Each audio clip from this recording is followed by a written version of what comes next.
no one tell mom that I am going for a walk and it is dark out. Going for a little brunch moment, and then we are also going to go antique shop. You kind of have to let yourself just say the thing out loud. All right, no one tell mom that I am going for a walk and it is dark out, but I have this little vest and I do indeed love her. So we're gonna throw that on right now. I feel like getting in the habit of trying to balance my blood sugar out means that I am going to hit my step goal daily just from the natural need to have to walk after every meal. It is really kind of throwing my routine in a tailspin right now. And as somebody who started this kind of channel with the wellness focus of things and then has really, I'd say, partially become overwhelmed by the wellness chat of the internet in the last few years. You can already see how bright it is. There's a light on the front and the back of this. We'll link it down below because I absolutely love her, even though we know my forever problem of being too short in the torso. One of the things that I have found, especially since I've started doing like more individual testing, so we've talked a little bit about function health, even more so now that I'm like tracking blood sugar, and I think we'll try the monitor in a new place and see the difference next time I put it on because the original place was not really working for me. Having said that, I feel like I'm really into intentional everything, but also more individual wellness. And so having access to data that I can then correlate with lifestyle changes and I can see the really individual impact helps me feel less like I need to listen to everybody else's internet jargon and how everybody wants to go. If you are shaking, Asher is kicking you with his tail.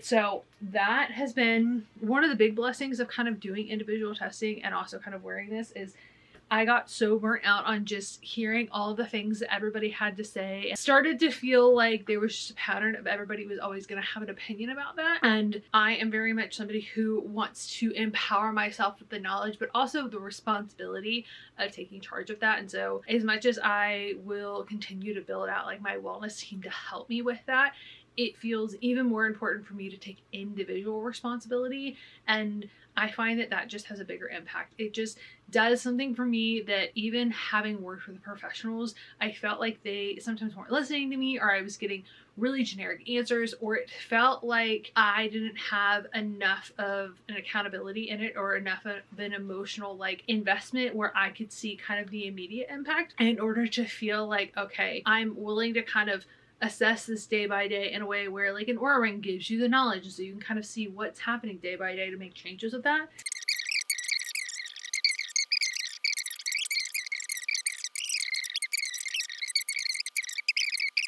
A lot of the ability to see things that I had assumed and was actually wrong about, and I am so grateful for that. So we're gonna go for a walk this evening. Don't tell mom. She will know anyways, but it's fine. She hates it when I go for walks at night, but so we're gonna walk and try to help curb that spike a little bit so that I can enjoy this. And then I have some online shopping that I want to do with you guys because I found some stuff earlier and I just kind of want to share it with you. I love doing this stuff because I feel like it's fun girly pop. It's like we're spending a Friday night together, but it's also been forever since I've done any kind of shopping and I found some really cute stuff and I don't know if I want to order it, so let me share it with you and we can have a little chat. So we are headed out for brunch this morning, and before we go out, of course, need to take off my lip liner. We're gonna do a quick little spritz of I think what was last month's scent box, Replica Under the Lemon Trees. I am really loving this one. I feel like Replica perfumes are some of my favorite in general, and By the Fireplace has been a classic in my routine for years. I am so very sad that I ended up smashing it when I was rearranging my room, but I love just having like something small and seasonal available because it means I get to enjoy it. This is ready to come off. But I also am not worried about the fact that at some point I might actually be over it or I want something kind of different. And I'm still getting to use really high quality perfumes with this. This little peel off lip liner has become one of my go-tos. I really am loving it because it just gives me the most, especially because I'm putting on lip and we're going straight to lunch. So it doesn't make a lot of sense to do it, but I also want to go ahead and do it. We are going to use the tweezers to get off any bits that are still kind of on because that's the easiest way to do this. And then I saw somebody's lipstick on TikTok, Facebook somewhere, that was kind of this kind of combo, and the way that it would work for me is to use Pillow Talk Fair, which is my go-to version of Pillow Talk because it's just a bit lighter. That is fair, so let's see. We still have a little bit of extra on the side. It looks better on camera than I feel like it does in person. It feels a little bit patchy, maybe.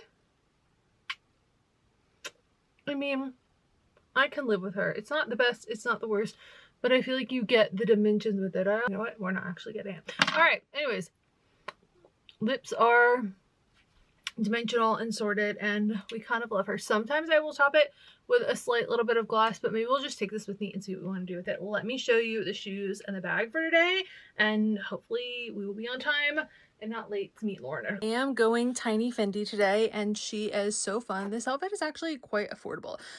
We have Amazon dress, Amazon shoes. I am wearing the Honey Love bodysuit, and it is so comfortable. I know it's going to make just a really easy day for me because it's taking care of all of it, but I will say this is the one time where it comes up a little bit high, so I'm having to just be mindful. It's peeking out a little bit, but other than that, I have my Vibro bag for the month, this cute baby little Fendi. And one of the reasons that I love kind of borrowing bags, because this is the perfect opportunity to wear and style her, but this is not practical for how it would normally be useful. So I don't know that it would be the best in my wardrobe for all of the time. And then we're going to refill my water. I don't know if I need sunglasses. It's kind of at that like cloudy weather day. I might just go without them. And then I'm going to carry my phone and my camera everywhere because she is a wee bit small, but we're just going for a little brunch moment. And then we are also going to go antique shop.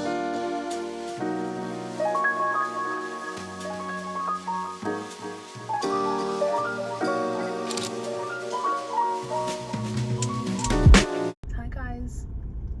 Oh, thank you for shaking your tail feathers for us. Can we drive past you?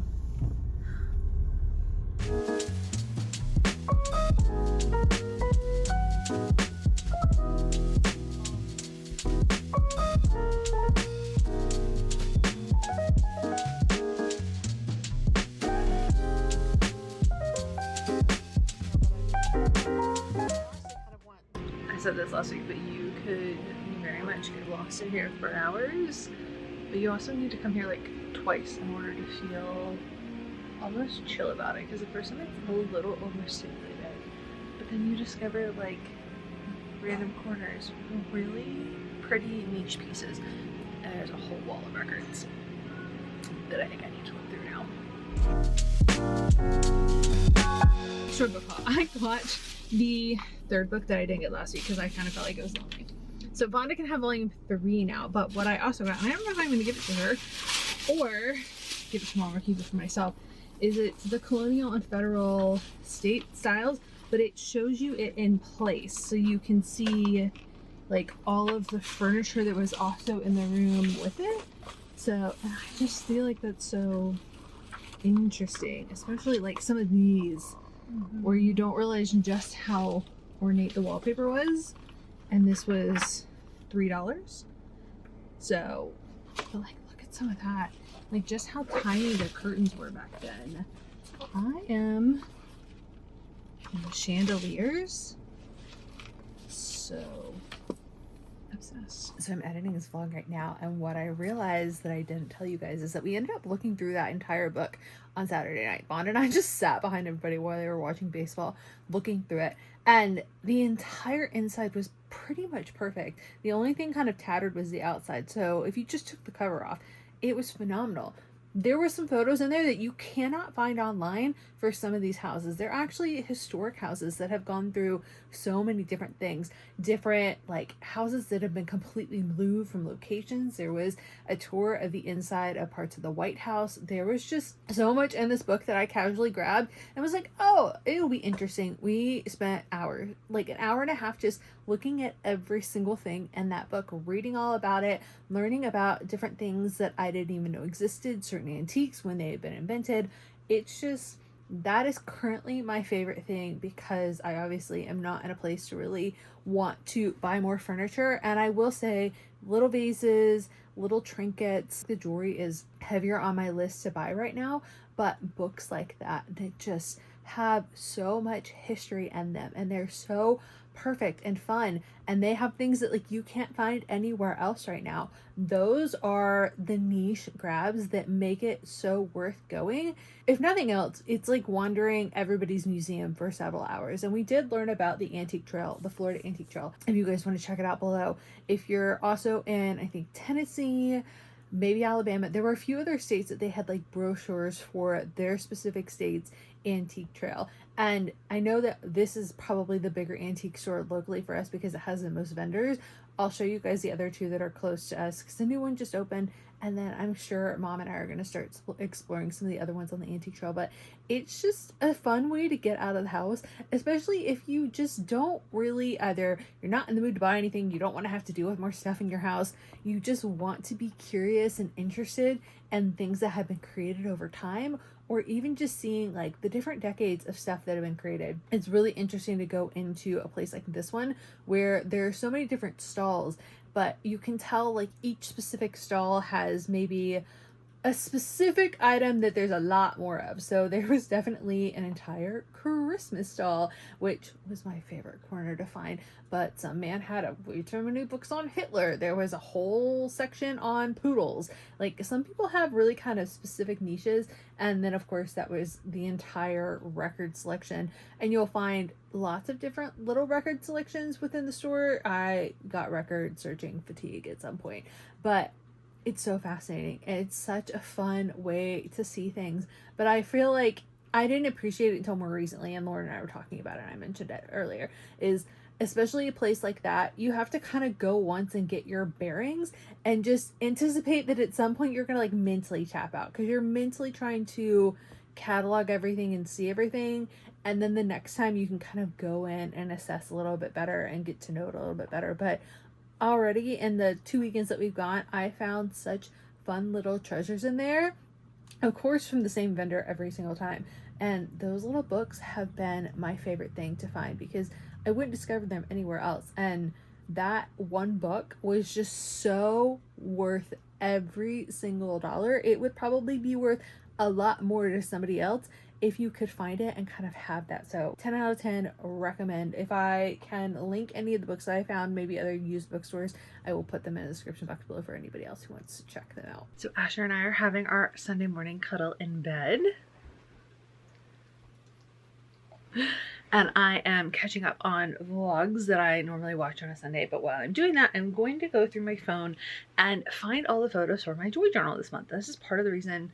Also, this is a heating pad. Love her. She's getting all the tough spots out of my back right now. But this is one of the reasons that I started doing a joy journal. And it's been just so helpful for my mental health in like a very subtle way and a very big way. I love the science behind the reticular activating system. When you start to consciously put awareness with what you want, you train your mind to see more of it. And so with the joy journal, I find that it's just really been helpful, especially when it feels like I'm having some really rough days, or if it feels like I'm growing through a season, that when I sit down and like put this together every month, I look back at just how many opportunities and how many little things made me happy, how many little blessings were happening in my day. Whether or not that's like I'm looking at the makeup bag that I got recently that I adore, that I put in my Mother's Day gift guide. It is stunning and it's beautiful, and I haven't put it away because honestly just looking at it makes me so happy. The new candle that I just unboxed, like that makes me happy. The purse that I've been using that everybody seems to love, like little things that really make up to the happiness of life that don't necessarily fit into that like bigger category that sometimes we think it has to be like really, really big in order for there to be, you know, sometimes I feel like we put a lot of that like happiness on these really big life events and expectations and goals. So I don't know if I'll joy journal today. We'll see if I want to do that. It'll probably be like something I do tonight. I tend to like really get into it and do it for a few hours, but it's just been so fun this year. If you haven't started some kind of journal that's not just about talking to yourself and processing your thoughts. Chatting about this with a friend yesterday at lunch. I've been journaling since I was like 14, and I do love a classic journal. I also feel like a voice note journal is really helpful. I do a lot of voice memos because sometimes you overthink and you like direct your thoughts a little bit too much with a journal, and you need to be able, in my experience, you kind of have to let yourself just say the thing out loud. You need to not be afraid to say the things to yourself that make you feel uncomfortable and to have that emotional intimacy with yourself. And sometimes you actually won't write that down. Like you kind of have to give yourself permission to say it out loud, because when you're writing it, you're thinking about every word as it comes out, and you just need permission to say it and for it to not hold that space in your brain. So definitely recommend a multitude of journaling options if you kind of the full scope of self-care. But with the joy journal, just recording all the different things. Let's see, I did a page last month that had me feeling so excited. Of course, the drama for April is already in there because I could not think about that movie. But I mean, we just did lots of little photos. We ended up going seeing Harry Potter and the Cursed Child, so excited to have all of that in there. Thanks for the month, like flowers that made me happy, an outfit that made me happy. It's like kind of not insane in here, but it's always a little bit fun. I decided to do, I had stickers from something that I got, I think originally with kind of testing the waters of doing this, and I didn't love them all, but I wanted something different kind of on this page. So it's just honestly creative and fun, and it makes me really, really happy to see all of the lovely little moments that I had throughout the month.